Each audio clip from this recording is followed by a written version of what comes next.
Student, welcome to your YouTube channel JMD classes. आज की video में स्टडी से रिलेटेड जितनी भी आपकी प्रॉब्लम है उसको हम इस वीडियो में डिस्कस करेंगे। तो वीडियो स्टार्ट करने से पहले अगर आप मेरे चैनल पे न्यू हैं तो चैनल को सब्सक्राइब कर लें, बेल आइकन को भी दबा दें जिससे आने वाली नई वीडियो की नोटिफिकेशन आपको टाइम पे मिलती रहे। तो चलिए वीडियो स्टार्ट करते हैं।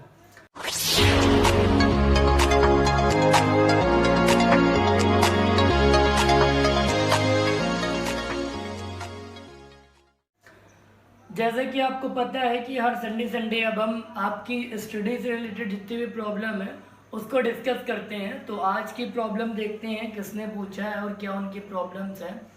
तो देखिए, पहली प्रॉब्लम है, इन्होंने सेंड करा है कोमल पाल ने। इनका कहना है कि किसी भाई कुछ चीज़ें जो हम अक्सर भूल जाते हैं पढ़ने के बाद, तो उसको याद कैसे रखें और याद करने का सही तरीका क्या होता है। और पूछ लिया है कि केमिस्ट्री कम आती है स्टूडेंट्स को तो उसे कैसे पढ़ना चाहिए। मतलब दो क्वेश्चन इन्होंने पूछे हैं। पहले क्वेश्चन ये है कि किसी चीज़ को याद कैसे रखा जाए। मतलब अधिकतर हम लोग किसी चीज़ को याद करते हैं फिर भूल जाते हैं, फिर याद करते हैं फिर भूल जाते हैं। और दूसरी चीज़ इन्होंने कहा केमिस्ट्री हमें किस तरह प्रिपेयर करनी चाहिए क्योंकि वो बहुत सी बच्चों की वीक होती है। तो देखिए, पहले क्वेश्चन पे आपकी बात करते हैं। पहला इनका क्वेश्चन है कि किसी भी चीज़ को याद कैसे करा जाए। तो देखिए, हम क्या करते हैं, किसी भी चीज़ को याद करने के लिए, ठीक है, हमें उस चीज़ को किसी और चीज़ से कनेक्ट कर देना चाहिए, तभी हम किसी चीज़ को लंबे समय तक याद रख पाएंगे। एग्जाम्पल 2-3 मैं आपको देता हूँ। जैसे कि आपकी एज 20 साल है, ठीक है, तो अगर किसी इंसान की एज 20 साल है तो उस 20 साल में उसने जितनी भी लाइफ पूरी जी है उसे सारे मोमेंट, सारे पल नहीं याद होंगे। कुछ पल याद होंगे जो किसी न किसी चीज़ से कनेक्ट होंगे। हो सकता है वो जब पहली बार मूवी देखने गया हो, अधिकतर जैसे कोई हर महीने मूवी देखने जाता है, ठीक है, पर कभी उसके साथ कुछ ऐसा कांड हुआ हो कि वो चढ़ रहा हो, गिर गया हो, या वो गया हो उसकी एंट्री ना मिली हो, या वो गया हो तो वो हाउसफुल हो गया हो, तो उसको उस मूवी का नाम जरूर याद रहता है कि भाई ये मूवी ऐसी थी जिसे मैं देखने गया था और मुझे टिकट्स नहीं मिले, ठीक है।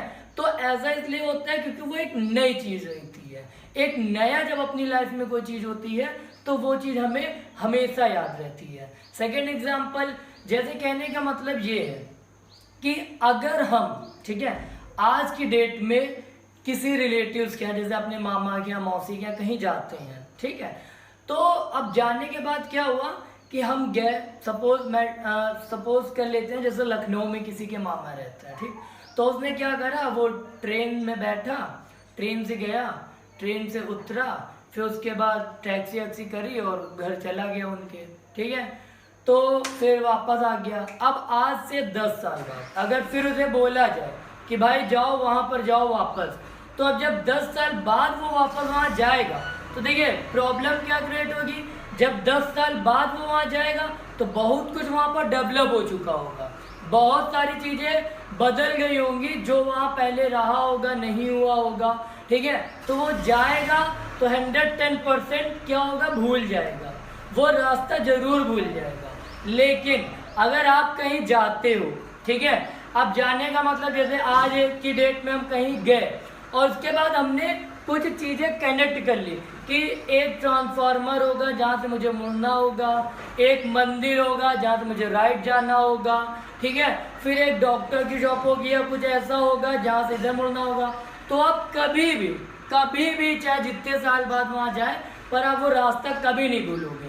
और हमें याद ऐसी चीज़ें रखना है जो बहुत ही रेयर केस में बदलती हैं। जैसे कहीं ट्रांसफार्मर रखा हुआ है तो वो रखे रहेगा, बहुत रेयर ही केस में होगा जो वो हटे। अगर कहीं मंदिर है तो मंदिर वहाँ बना ही रहेगा, बहुत रेयर ही केस है जो मंदिर वहाँ से हट जाए, ठीक है। तो हमें ऐसी चीज़ों को याद रखना है। अब जैसे आप याद रखोगे खाली प्लॉट है तो भाई प्लॉट तो आज नहीं, कल नहीं, कल नहीं, परसों नहीं, तो वो तो बन ही जाएगा। तो हमें ऐसी चीज़ों को रिलेट करना है, ऐसी चीज़ों को याद रखना है, ठीक है। इतनी सारी चीज़ों को याद रखना है जिससे हम एक दूसरे को किसी दूसरी चीज़ से कनेक्ट करना है। तो जब हम ऐसा कर पाएंगे, एक दूसरी चीज़ को कनेक्ट कर लेंगे, तो वो चीज़ हमें हमेशा याद रहेगी। जैसे आपको अभी लास्ट वीडियो आई थी जयशंकर प्रसाद जी की, मैंने 21 रचनाएं याद करी, तो वो स्टोरी आप पढ़ ली तो आपने क्या करा, एक चीज से दूसरी चीज को कनेक्ट कर दिया, तो वो चीज आपको हमेशा याद रहेगी। दूसरी चीज रिवीजन, जैसे आपका नए स्कूल में एडमिशन हुआ, ठीक है, तो आप पहले दिन गए, तो आपको पहले दिन कोई लेके गया, उसने बताया ये गली है। फिर आप दूसरे दिन गए, तो जब आप दूसरे दिन गए तो फिर आप थोड़ा अगर अकेले जाओगे तो थोड़ा आपको मूवमेंट रहेगा, हाँ इधर उधर मुड़ना है। पर आप डेली स्कूल जाओगे, ठीक है, तो आपको क्या बताना पड़ता है कि आप भूल जाते हो, नहीं। इसी के लिए कि अगर आप किसी चीज की डेली प्रैक्टिस करें, ठीक है, डेली उसको रीड करें, डेली उसको सिर्फ एक बार देख ही लें याद करने के बाद, तो वो चीज आप कभी नहीं भूल पाओगे। इसी तरह आप जैसे कोचिंग डेली आते हो तो क्या आप रास्ता भूल जाते हो, नहीं, क्योंकि वो काम आप डेली करते हो। जो काम हम डेली करते हैं उसे कभी नहीं भूलते हैं, ठीक। तो दो चीजें मैंने आपको बताई याद करने के लिए। पहली चीज तो ये है, अगर कोई चीज याद रखनी तो उसका डेली रिवीजन करिए। दूसरी चीज ये है, या तो आप कनेक्ट करिए, ठीक। डेली रिवीजन वाला एक स्कूल वाला एग्जाम्पल था। कनेक्ट वाला, जैसे आज की डेट में आप कहीं पर जाते हो, आज से 10 साल बाद जाओगे तो भी आप ना भूलो, तो अगर आप किसी चीज को किसी चीज से रिलेट कर लोगे तो आप नहीं भूलोगे। तो कनेक्ट करना सीखिए, किसी भी चीज को किसी और चीज से कनेक्ट करके याद करिए, तो आपको वो चीज जल्दी और इजिली याद हो जाएगी। आई होप इन सारी बातों से आपको आपके क्वेश्चन का आंसर मिल गया होगा और आप मेरे आंसर से सेटिस्फाई होंगे। फिर भी कोई प्रॉब्लम हो तो आप मुझे बता सकती हैं। अब आपका सेकंड क्वेश्चन लेते हैं केमिस्ट्री के लिए। देखिए बेटा, जैसे इंग्लिश सीखने के लिए ABCD आना जरूरी है, मैथ सीखने के लिए आपको गिनती आना जरूरी है, क्योंकि जब आपको गिनती नहीं आएंगी तो 12 × 15 लिखा तो आपको पता ही नहीं वो 12 लिखा वो 15 लिखा है। जब आपको ABCD नहीं आएंगी तो आप पढ़ ही नहीं पाओगे DOG डॉग लिखा है, ठीक है। वैसे केमिस्ट्री के लिए आपको परमाणु क्रमांक के तत्व तो याद होना बहुत जरूरी है। जैसे Ca लिखा है तो उसे कैल्शियम पढ़ते हैं, Na लिखा है तो उसे सोडियम पढ़ते हैं, C लिखा है तो उसे कार्बन पढ़ते हैं, N लिखा है तो उसे नाइट्रोजन पढ़ते हैं, O लिखा है तो उसे ऑक्सीजन पढ़ते हैं। तो ये सारी चीजें आपको याद होनी चाहिए। एक अगर आप इंटर में हैं तो 1 से 30 तक तो 100% आपको पूरे का जितने भी परमाणु क्रमांक है उनके द्रव्यमान संख्या है वो याद होनी चाहिए। उससे क्या होगा, आप चीजों को रिलेट करना सीखोगे, आप पढ़ पाओगे। फिर जब दो तत्व आपस में मिल जाते हैं तो वो एक कंपाउंड की रचना करते हैं। अब जैसे CaSO4 लिखा है तो अगर Ca आपको पता है कैल्शियम है, SO4 लिखा सल्फेट है, तभी आप उसे पढ़ पाओगे कैल्शियम सल्फेट, ठीक है। तो इस तरीके से केमिस्ट्री को स्ट्रॉन्ग किया जा सकता है कि आपको उसकी बेसिक चीजें स्ट्रॉन्ग हो। कब संयोजकता किसकी होती है, क्योंकि कंपाउंड्स संयोजकता पे डिपेंड करते हैं। जब कहने का मतलब जैसे एक H ले लिया एक O ले लिया, O की संयोजकता 2 होती है, H की 1 होती है, दोनों आपस में लेट हो जाते हैं तब कंपाउंड बनता है H2O। और अगर हमें पता ही नहीं होगा ये हाइड्रोजन है ये ऑक्सीजन, इसकी संयोजकता नहीं पता होगा तो आपकी केमिस्ट्री वीक होती जाएगी। इसी तरह सारे फॉर्मूले बनते हैं। जैसे मैंने NaCl की बात कर लूँ, Na की वैलेंसी +1 होती है, Cl की वैलेंसी -1 होती है, इंटरचेंज कर दीजिए, NaCl हो गया। जब आपको पता होगा कि Na को सोडियम, Cl को क्लोरीन बोलते तभी आप बोल पाओगे कि ये लिखा हुआ है और इसका नाम पढ़ पाओगे सोडियम, ठीक है। और इसको क्लोराइड, सोडियम क्लोराइड। HCl लिखा होगा तो हाइड्रोजन क्लोराइड, ठीक है। देखिए सिर्फ ये चलते जाते हैं। तो केमिस्ट्री इतनी भी ज्यादा कठिन नहीं है इजी, पर हमें कठिन इसलिए लगती है क्योंकि हमें उसकी बेसिक चीजें नहीं पता है। और केमिस्ट्री का कोई भी सब्जेक्ट ऐसा होगा जिसकी आपको बेसिक चीजें नहीं पता होंगी, वो सब्जेक्ट आपको कठिन ही लगेगा। कोई भी चीज इस दुनिया में कठिन नहीं होती है और हर चीज इस दुनिया में पॉसिबल है, ठीक है। तो बस आपके ऊपर है, ठीक। तो केमिस्ट्री को तैयार करने के लिए, और बाकी आप इंटर में हो तो वो मैं आपको बता दूं, इंटर में कंपाउंड्स पूछे जाते हैं तो आपको कंपाउंड्स अच्छी तरह प्रिपेयर करने हैं, डेफिनेशंस प्रिपेयर करनी है। जब आप कंपाउंड और डेफिनेशन, नियम और केमिस्ट्री में अपवाद बहुत ज्यादा होते हैं तो उसको बहुत ही अच्छी तरीके से याद रखना है, ठीक है। उसके बाद बचती हैं रिएक्शनें। रिएक्शनें कभी रटी नहीं जाती। अगर आप कंपाउंड्स अच्छी तरह प्रिपेयर करेंगे, नेम अच्छी तरह प्रिपेयर करेंगे, ये सारी अच्छी तरह प्रिपेयर करेंगे तो आपको रिएक्शन बहुत ही ज़्यादा इजी लगने लगेगी। क्योंकि जब आपसे बोला जाएगा कि H2 की Cl2 से रिएक्शन करानी है तो आपको पता है हाइड्रोजन को H2, क्लोरीन को Cl2 बोलते हैं, तब आप रिएक्शन करा पाओगे और बनेगा हाइड्रोक्लोराइड, तो HCl आप याद कर पाओगे। तो इस तरीके से केमिस्ट्री प्रिपेयर करी जाती है। तो आई होप कि आपको आपके क्वेश्चन, दोनों ही क्वेश्चनों के आंसर मिल गए होंगे। नेक्स्ट प्रॉब्लम्स की बात कर लेते हैं। नेक्स्ट प्रॉब्लम है प्रतिमा मिश्रा की। उन्होंने कहा है जब हम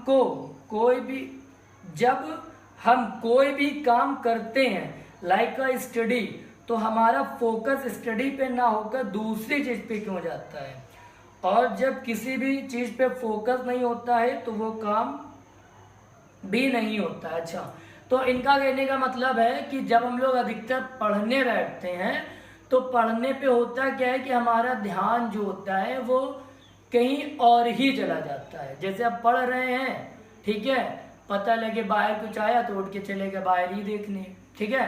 कुल मिला के इनका कहने का मतलब है कॉन्सेंट्रेशन कैसे करा जाए स्टडी पे। तो देखिए, किसी भी चीज़ पे कॉन्सेंट्रेशन तभी होता है जब आपका मन दिल उस काम को करने के लिए अपनी इच्छा व्यक्त करता है। अगर आपकी किसी काम को करने के लिए इच्छा नहीं है तो आपका उस काम में मन भी नहीं लगेगा और आप कंसंट्रेशन नहीं कर पाओगे। जैसे कि अब कहने का मतलब ये है कि आप से जैसे किसी ने बोला कि भाई जाओ चाय बना लो, अब आपका मन नहीं है तो आप बिल्कुल ऐसे जाओगे कि हाँ ये डाल दिया वो डाल दिया, लो बस बन गई। क्यों? क्योंकि आपका मन नहीं है वो काम करने के लिए, ठीक है। लेकिन अगर आपका मन है, बहुत ज़्यादा आप एक्साइटेड हो किसी को चाय पिलाने के लिए, ठीक है, कि मैंने पूरी प्रिपरेशन करी, आज मैं इनको चाय पिलाऊंगी, तो पक्का है, गारंटी है कि ये तारीफ बहुत करेंगे मेरी, तब आप एक एक चीज़ बिल्कुल, हाँ अगर इतनी है तो इतनी मात्रा में हमें चीनी डालनी, इतना दूध डालना है ताकि ज़्यादा मीठी ना हो, सुगंध ज़्यादा अच्छी है तो इसके लिए तुलसी डाल देनी, इलायची डाल देनी है।